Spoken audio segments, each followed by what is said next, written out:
You good to go? Yeah, good to go. Aaron, it's such a pleasure to have you in South Africa. Thank you very much. Have you been here before? In South Africa, I spent one glorious night in my life on the way to Botswana. I went on safari in Botswana. But each time I come here, like yesterday we got here in the morning from Rome. And so we quickly got in the car and we went on a tour, went downtown, we went through the various neighborhoods and the shops and all that sort of stuff and got an idea of what was going on and had a very good time. So, and then on next Wednesday, or in 2 days, we're going to get up and go to the safari parks and that sort of thing. So, and just staying here because we're in the most beautiful, idyllic, little grounds here at our hotel. It's very beautiful, as you know. So I'm enjoying it very much. And the people have they received you well? 'Cause yes. Whenever I speak to people, they always say, South Africans are unique when they get to meet them. How's your experience been? Well, everybody here has been excellent. We are going to get the true test tonight, at the premiere. And I've just recently gone on Twitter, and a lot of South African fans have chimed in and said that they're excited for the premiere tonight. They're going to be at the red carpet, and they're looking forward to autographs and stuff like that. So, Jerry and I will do that, and that'll be fun, and then we'll do some more stuff tomorrow. Do you think it's strange that a film that is so rich in American mannerisms and storyline is something that's going to be so well received in the South African audience? I mean, we're just eating up American movies. Yeah, I mean, there is that. I mean, it's a classic, sort of die-hard 80s action movie. You got great heroes. It's about heroes. It's about the unsung heroes. It's about bravery and courage and family. And, so I think all over the world you can understand those, principles, those values. It happens to... The great thing about this movie is that it addresses, or the ultimate prize is the White House, is the president, of the United States. Nobody's gotten him yet, thank goodness. And this movie finally addresses the White House. It attacks the White House and takes the president hostage.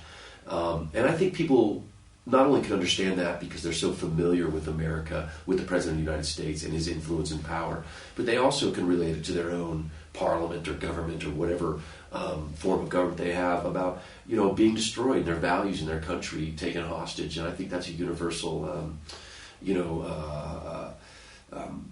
worry, I think, of any nation, so I think we can all relate to that. You are playing the President of the United States. How did you prepare for a role like that? Let's see. I thought really big thoughts. For a very long time. Well, I couldn't for a long time. I don't have the brain power.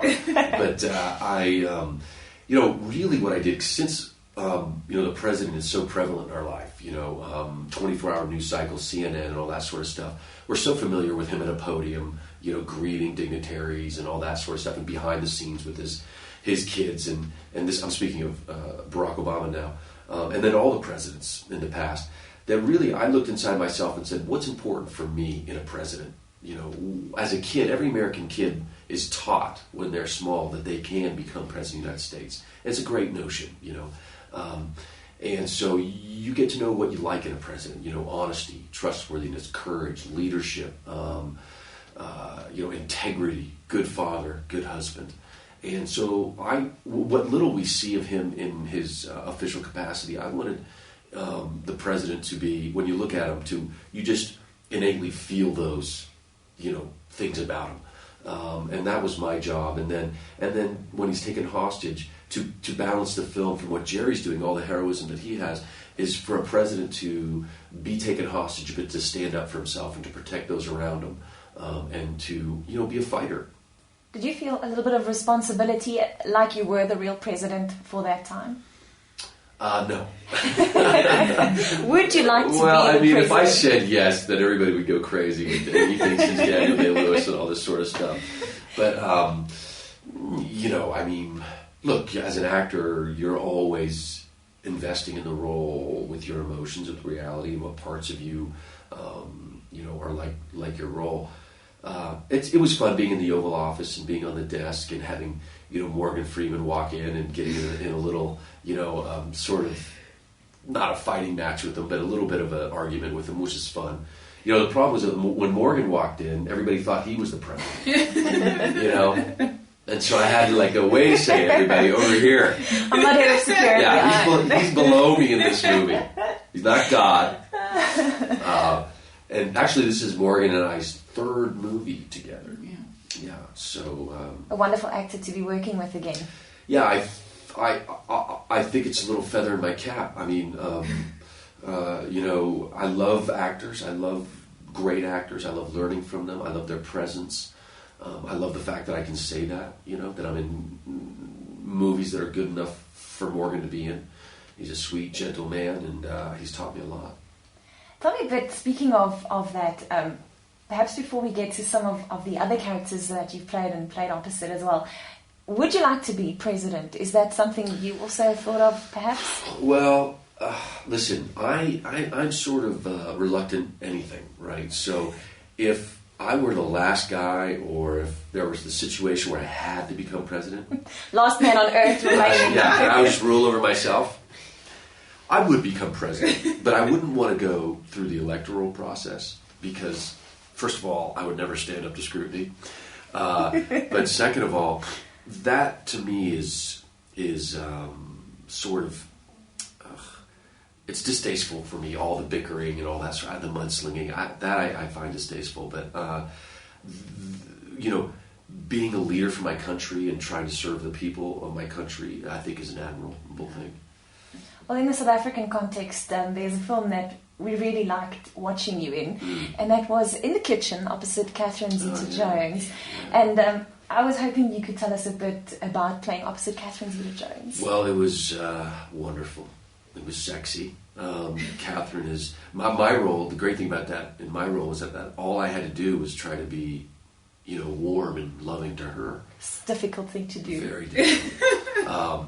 And she's a wonderful actor, first and foremost. You know, that's always the first thing about working, is that they're really good actors, you know.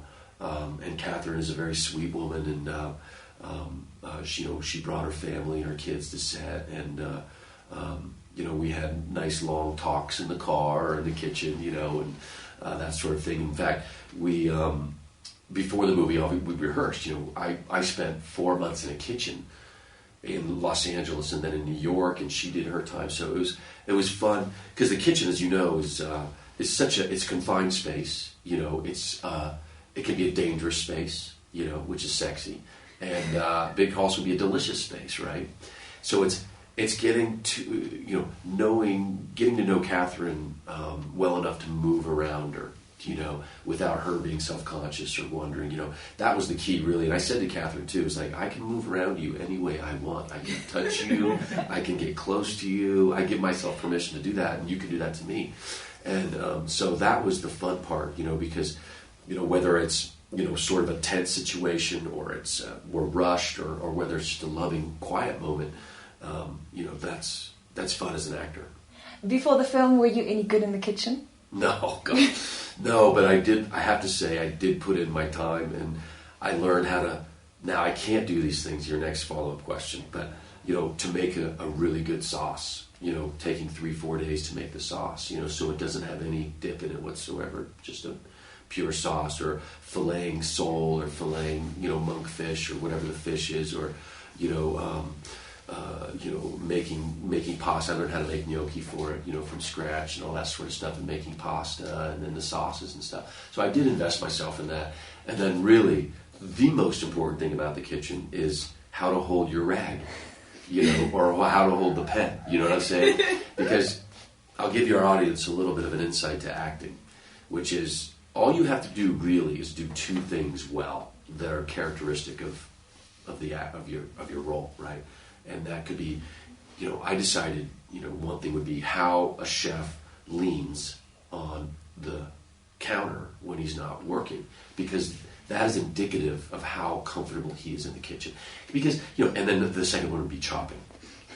Chopping is the most important thing. Well, I to not lose a finger. Well, it's interesting about chopping, because chefs don't chop.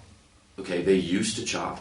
Right, but that's all done to the sous chefs and all for the people in different stations, right? Those are the choppers. The chefs are the thinkers. However, I did learn to chop very well, or fairly well, although I was with Abigail Breslin doing a scene, and I'm chopping potatoes, and she's, Now, of course, the ultimate mark of a good chef is to chop without looking, right, at your food, right? So I got pretty good at it, keeping the fingers in, going on the fingernails right here. Right? So I'm chopping, and Abigail, we know, is just a young, beautiful actor. And it's supposed to be a nice, effortless, effervescent scene. And I'm chopping like this, looking at Abigail, trying to make a joke. And Abigail's eyes just get huge, right, in the middle of the scene. And I look at her, I look down, and there's blood everywhere. And I just went right through my finger. And the thing is that the knives are so sharp, right, that you don't feel it at first. Oh, so that numb sensation first. Yeah, and then... it was a nice slice on my finger. And I looked down, just blood everywhere. So I didn't do so well there. But, of course, the camera wasn't on the chopping. It was on the faces, so you didn't see it. You just saw her eyes, like, grab the size of saucers. Because I was bleeding like I chopped off my finger.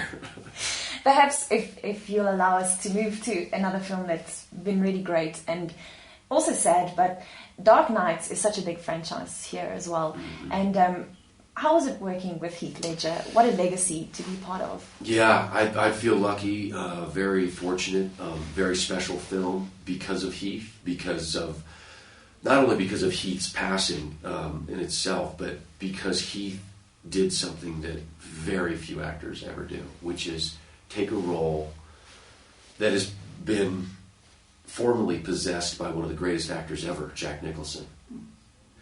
And he makes it his own in a way that excites audiences all over the world. And to be, a witness to that, to be involved in that. I mean, I have one scene, which is my favorite scene in the movie, with me. It was with Heath in the hospital bed. And the way that we came to that scene, the way that we worked on the scene that morning, it was so intuitive. Heath came in and, he was in character and he was bubbling in the corner and talking to himself and, doing all these things that he was getting ready for the scene. And I was laying in the bed and I thought, well, I don't really have any lines today, but that doesn't let an actor off the hook. That's when an actor has to concentrate the most. Yeah. Because, this is not a one-sided affair. And so, I started watching Heath walk around the bed and, get into character and start doing things. And he was walking around and I was laying there. I just watched him. I watched him. And they were setting up the lights and all this because I always get there early. And then Heath was walking around saying his words. And now I had one line or something like that, but he says something to me and I just shot my hand up like that. And I grabbed his hand. And he didn't know I was going to do that. And so he looked at me like this. And so that became part of the scene. And we walked around, and we started to improvise some more stuff. So before we actually, we came to the scene organically and grew into the scene. So it became a very special scene. And I remember walking, after that day, it was a very tiring day. We were walking off set, and he put his arm around me and said, that's what acting's all about. And so for me, that's special. That's wonderful. Yeah. Aaron, I'm going to ask you one last favour.